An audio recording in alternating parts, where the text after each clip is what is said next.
हरे कृष्णा हरे कृष्णा हरे कृष्णा।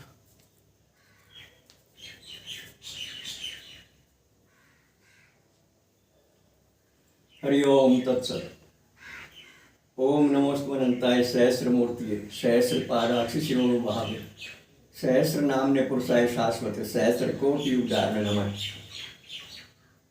आओ प्यारे बहन भाइयों, राजकुमारों, राजकुमारियों, अमृत पुत्रों, थोड़ी चर्चा करें, सत्संग चर्चा,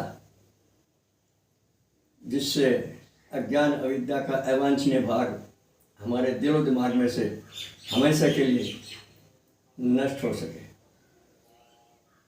आज दिन गुरुवार है, जिसे बृहस्पतिवार, वीरवार और जुमेरात भी कहते हैं, और उतरते भादवे की 2 ही तिथि है। विक्रमी संवत 2077, अंग्रेजी तारीख 20 अगस्त सन 2020।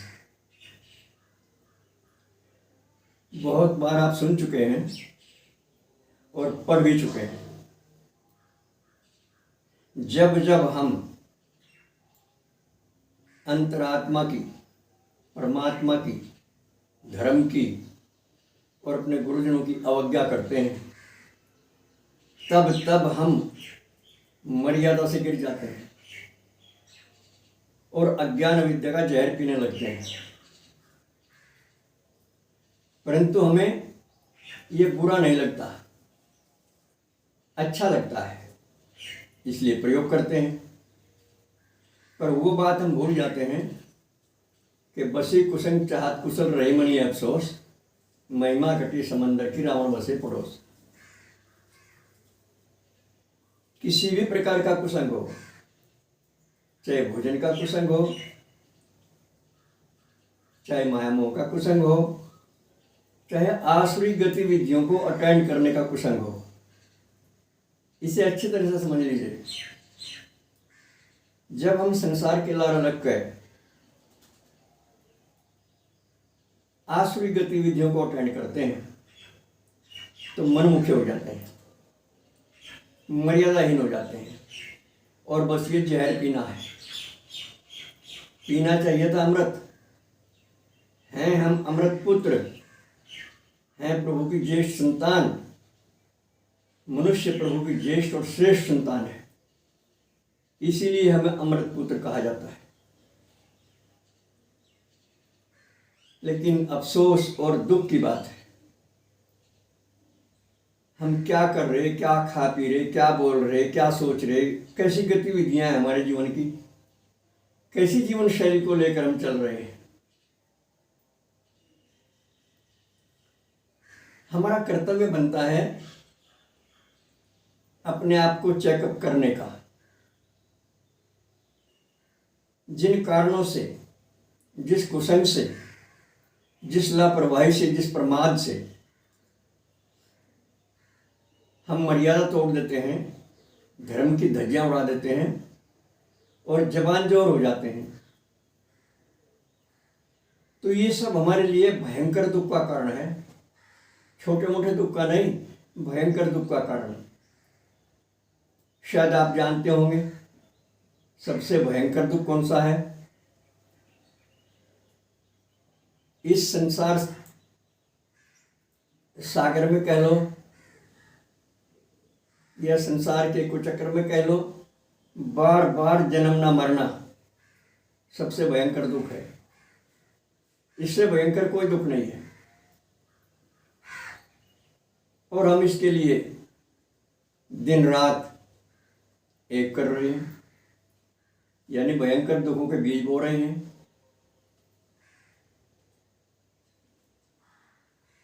अमृत की जगह जहर पी रहे हैं। अमृत हम कब पीते हैं? जब हम अंतरात्मा के, भगवान के, धर्म के, गुरुजनों के और महापुरुषों के अनुशासन में होते हैं और अपने को छोटे बाबा का मान लेते हैं। हर गलती पर दृष्टि कर लेते हैं अपनी, दूसरों में गुण देखने लगते हैं, अपने में बुराई देखने लगते हैं, तो उस समय हम अमृत पीते हैं। और वो अमृत हमें सदा के लिए अमर कर देता है। यदि जीवन भर हम ये अमृत पीते रहे, भगवान के अनुशासन में रहे, अंतरात्मा के अनुशासन में रहे और अंदर बैठे प्रभु को हमने पहचान लिया, तो निश्चय ही इस भव सागर से बेड़ा पार हो गया। फिर हमें किसी की माँ के पेट में नहीं जाना है गर्भ रूप में, फिर तो हम सीधे परम धाम में जाएंगे। और आजकल तो लोग विश्वास ही करना छोड़ गए कि भगवान अपने परम भक्तों को लेने के लिए वायुयान भेजते हैं अपने पार्षदों द्वारा। यकीन ही नहीं आता हमें इस बात का हम मजाक उड़ाते हैं। क्यों? क्योंकि जहर पी रहे हैं, अज्ञान अविद्या और माया के शिकंजे से आवृत हो रहे हैं, इसलिए इस बात को स्वीकार ही नहीं करते कि भगवान अपने प्यारे भक्तों के लिए पार्षदों को विमान लेकर भेजते हैं और वो विमान केवल भक्त को दिखता है, न किसी को शोर सुने और न किसी को उसका आकार दिखे। और भगवान का भक्त उसे देख के प्रसन्न हो जाता है, पहचान है उसकी। जिस समय भगवान के भक्त का शरीर पूरा होता है, किसी सच्चे साधु सन्यासी का शरीर पूरा होता है, तो उसका 10वां द्वार खुलता है, जो हमारे सिर में सबसे ऊपर है, जिसे हम टटरा कहते हैं। वहाँ 10वां द्वार है और शरीर पूरा होने के समय वो खुलता है। साधु सन्यासी भक्त योगी लोग प्राणायाम करके बैठ जाते हैं सुखासन से और सभी द्वारों को बंद करके अपने प्राण को सहस्रार में ले जाते हैं, पर वहाँ से वो प्राण धक्का मारकर 10वां द्वार खोलता है। खड़का होता है, बहुत खड़का होता है जब शरीर फटता है, सिर फटता है, और खड़के के तुरंत बाद कितने गजब की सुगंध फैलती है। संसार में से कोई सुगंध नहीं है, ना कोई इतर है, ना कोई फूल ऐसा जो उस सुगंध का मुकाबला कर सके। वो दिव्य सुगंध होती है, चारों ओर वातावरण में वो फैल जाती है।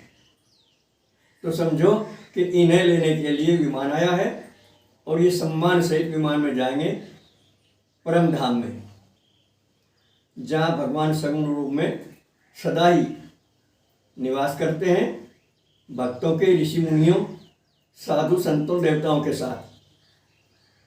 उस धाम में न सूर्य निकलता है, न चंद्र निकलता है, न कोई बिजली का प्रकाश है, वो स्वयं प्रकाश है। वहाँ माया की कोई गतिविधि नहीं है, वहाँ आसुरी गतिविधियाँ नहीं हैं, न भूख है, न प्यास है, न सर्दी है, न गर्मी है। ये स्थूल शरीर तो यहाँ रह जाता है, सब पता है। सूक्ष्म शरीर में जाते हैं वहाँ और आनंद ही आनंद है, वहाँ दुख का लेश भी नहीं है। उसे हम सच्चानंद कहते हैं, वो आत्मानंद है। उसकी प्राप्ति के लिए हमने मनुष्य शरीर मिला है। बस इस बात पर थोड़ी सी गौर करें। लेकिन गौर कौन कर सकेगा, विश्वास कौन कर सकेगा?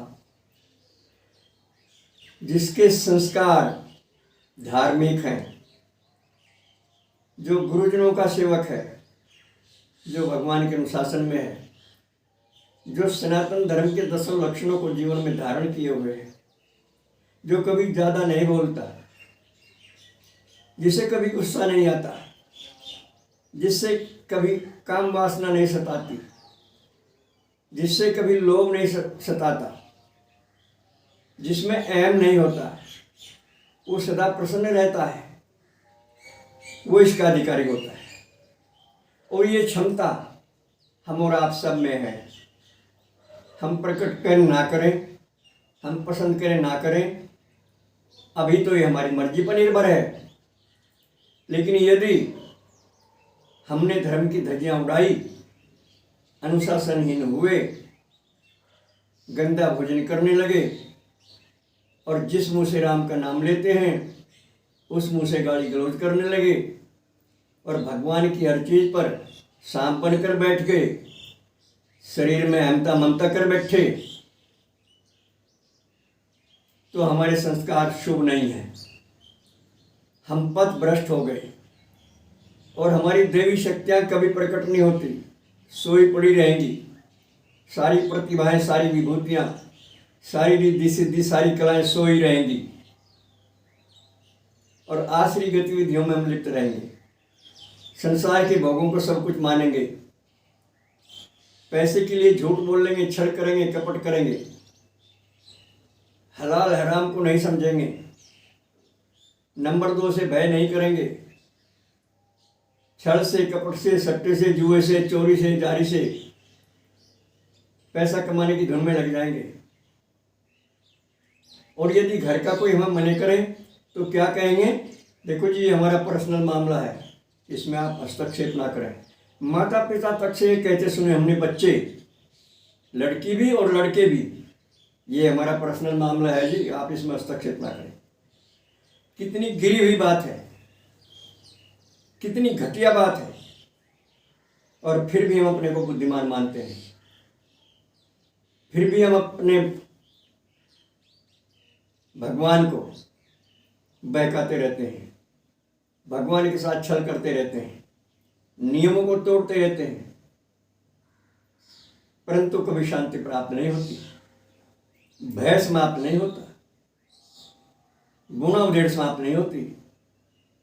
और अंदर चूंकि आत्मा किसी से भयभीत नहीं होती, आत्मा कचोटती रहती है, सुइयां से चुभती रहती है, अंदर नींद भी नहीं आती। पहचान भी है ये, तो ये पहचान है।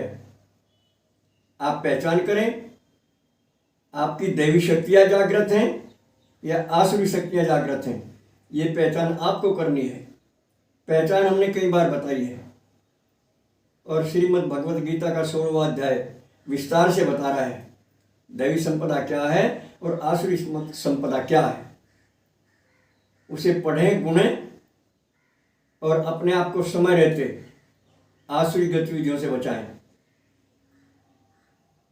श्रीमद् भगवद गीता का 16वां अध्याय जो देवासुर संपद विभाग योग नाम से है और 12वां अध्याय जो भक्ति योग नाम से है, इन दोनों का गहन अध्ययन करें और समय रहते इन दोनों अध्यायों के सार को अपने जीवन में उतारें तो निश्चय ही कल्याण है। और केवल आपका ही कल्याण नहीं है, आपके पूरे घर परिवार का कल्याण है, आपके अड़ोस पड़ोस का कल्याण है, आपकी बीती हुई 21 पीढ़ियों तक का कल्याण है और आगे आने वाली 21 पीढ़ियों तक का कल्याण है। ये शास्त्र प्रमाण है। तो इसलिए उठिए, जागिए और अपने कर्तव्यों को पहचानिए। ये 4 चीज़ बोली थी हमने कल भी, आज भी याद दिलाते हैं आपको, सावधान होकर सुने। चपलता, चमचागिरी, चाटुकारिता, चापलूसी बड़ी भयंकर है। इनमें से एक भी है तो ना भक्ति हो रही, ना भजन हो रहा, ना प्रभु के यहाँ हाजिरी लग रही, ना चेहरे पर तेज, ना हृदय में शांति, और जीवन जी रहे हम। ये जीवन पशुओं से भी गया गुजरा है। सुनने में तो आपको कड़वा लगेगा ये, लेकिन सच्चाई है इसमें। पशु अपने धर्म पे हैं, हालांकि वो भोग योनि में हैं, पर जो उन्हें खाना नहीं खाते ही नहीं, चाहे मर जाओ। और हम जो नहीं खाना वही खा रहे, जो नहीं पीना वही पी रहे, जो नहीं बोलना वही बोल रहे, और जो नहीं करना वही कर रहे। कहाँ है इंसानियत, कहाँ है मानवता? थोड़ा संभलो, अभी समय है, अभी बेटी बाप की है। सच्चे मन से प्रभु की शरण में आओ और संसार में आने के अपने मकसद को पहचान कर प्राणपण से इसे पूरा करने में जुट जाओ। करवट बदलने में शर्माए नहीं, गाली देने में शर्माए, कुसंग करने में शर्माए, गुरुजनों का अपमान करने में शर्माए, धर्म की धज्जियां उड़ाने में शर्माए। जहां शर्म करने की बात है वहां शर्माए। और जहाँ करवट बदल कर बुराई छोड़कर भलाई बात करने की है, वहाँ शर्माना नहीं। उसे शर्म नहीं कहते, उसे अज्ञान कहते हैं। बस आज इतना ही। सर्वे भवन्तु सुखिनः, सर्वे सन्तु निरामया, सर्वे भद्राणि पश्यन्तु, मा कश्चित् दुःख भाग् भवेत्। हरि ओम तत्सत। हमारे फ़ोन नंबर हैं 7500 39 75 35, 96 900 54 725। ओम शक्राय नमः।